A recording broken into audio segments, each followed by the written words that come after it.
So what is the one thing that separates a really fair, effective test from a super frustrating one? Well, turns out it's a secret dress rehearsal. Today, we're going to pull back the curtain on a process called piloting. This is the critical tryout phase that makes sure a test is actually ready for showtime, long before it ever lands on your desk.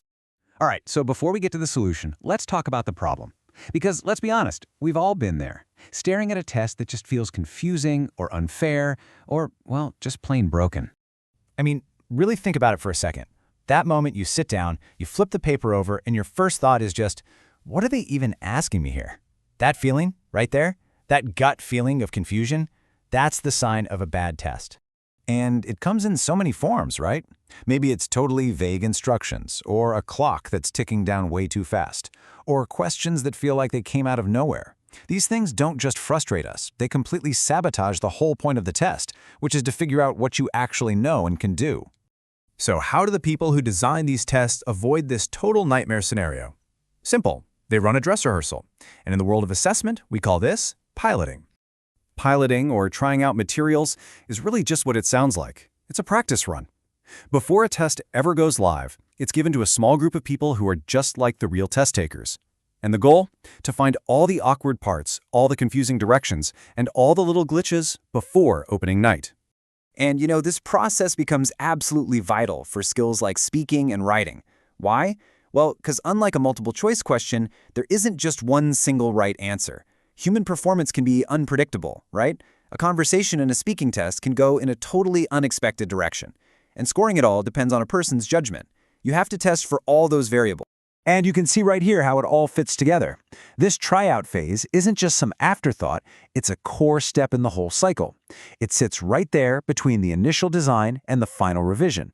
You design the thing, you try it out, you look at the evidence and fix what's broken, and only then is it ready for the real world. So what actually happens during one of these tryouts? Come on, let's take a quick peek behind the curtain and see how this whole thing works. First things first, a dress rehearsal is only useful if you have the right actors. The people who participate are chosen super carefully to match the real test takers in their skill level, their background, everything. Because think about it, if your practice group doesn't look like the real audience, the feedback you get is going to be pretty much useless. And during the tryout, the observers are like detectives. For a speaking test, they're watching the whole conversation. Is one person talking too much? Is the time limit a problem? For a writing test, they're digging into the essays. Do people even understand the prompt? Is there enough time to write something good? They're looking for all these little clues. But wait, it's not just about the questions themselves. The graders, or the raters, they're being tested too. The big question here is all about consistency. Did two different people give the same score for the exact same performance? If they don't, then the problem isn't the person who took the test. The problem is the scoring guide itself. The entire goal of all this observation is to find the breaking points. It's basically a stress test that's designed to reveal every single potential flaw before this test ever sees the light of day. Okay, so a classic problem that a tryout reveals almost immediately is the difficulty level. If everybody gets a perfect score, the test is too easy and it tells you nothing. If everybody fails, it's too hard, and it's just as useless. The tryout helps find that just right Goldilocks zone of challenge. Another huge one you see all the time, confusing instructions.